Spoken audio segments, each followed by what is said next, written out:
all of this heat, heat going on inside the building. I'm used to heat outside, but not inside. So I have to be sucking on something to keep all the dryness from setting, so something flies out. It's not my teeth, so don't worry about that, and we'll get it later. But anyway, I'm going to share some things with you. We have, well, I want to be careful because we're going to send her a copy of the service, but the eldest sister, I don't want to say she's old, but she's old. But anyway, Bonnie is in California, and Bonnie was not, because of some circumstances, not able to make it today. We know that her heart and prayers are here with us, and she sent me an email, and just some things she wanted me to share. She said, when thinking about my dad, one of my fondest memories was of his singing. And even though he did not sing much in his later years, he always loved music. I remember listening to him sing a special one Sunday morning. He sang the song, Ship Ahoy. I remember feeling very proud as his voice filled the air. I'm also proud of the time that he spent in the military to serve our country. And when relaying the news to my grandsons that my dad had passed away, they were curious as to what had happened. So I explained that my dad had been very sick and he was in a lot of pain. And there was nothing the doctors could do to make him better, and that his body just wore out. So I told them how happy I was that he was no longer in pain and that he was in heaven now. My oldest grandson very solemnly stated, "It's okay, Grandma. God will take care of him now." And this is one of the reasons, she says, that I cherish that old hymn, "When we all get to heaven, what a day of rejoicing that will be. When we all see Jesus, we'll sing and shout victory." I want to share just a few things with you. For some of you, our life is maybe somewhat of a mystery as to how all things have transpired and things that have taken place in the relationship with our dad. But I want to share just a few things with you. He was, of course, as mentioned, the younger of two sons, born to Ray and Bernice Hansen, and he was preceded in death by his only sibling and brother, Verlin.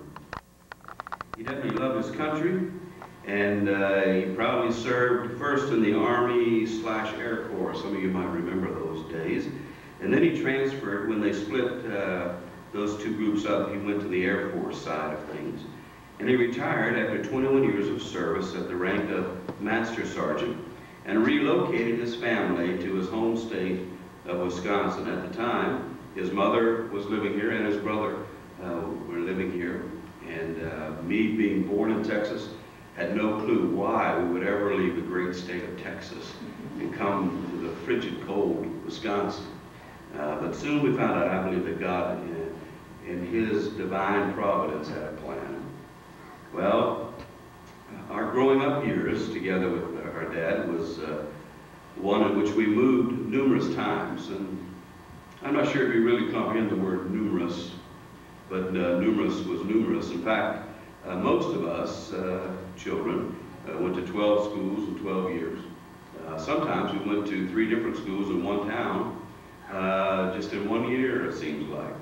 But we moved quite often. In fact, when we left here and moved back to Rockford, or moved to Rockford, I went to 2 different high schools to finish off my high school years, junior and senior year. And so I know we did a lot of moving. But I think this helped us as children, because it taught us to learn to adjust to various ways of life, various cultures, and also helped us learn to adjust, to make friends, and learn how to fit into our surrounding environment.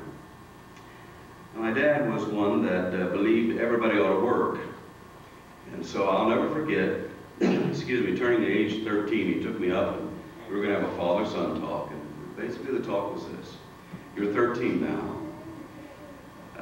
We're going to provide you a place to live. We're going to give you some food to eat. Other than that, anything you want, you must get on your own." So I'm only 13. Doesn't matter, son.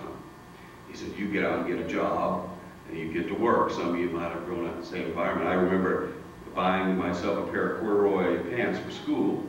And I know you find this hard to believe, but I was a chubby kid, and so I wore out, between the legs, you got big holes, and And so I thought maybe they would feel sorry for me and buy me some new pants, but instead Mom showed me how to put patches over those holes and continue on. But he was bound and determined that he was going to be tough so that you would grow up also to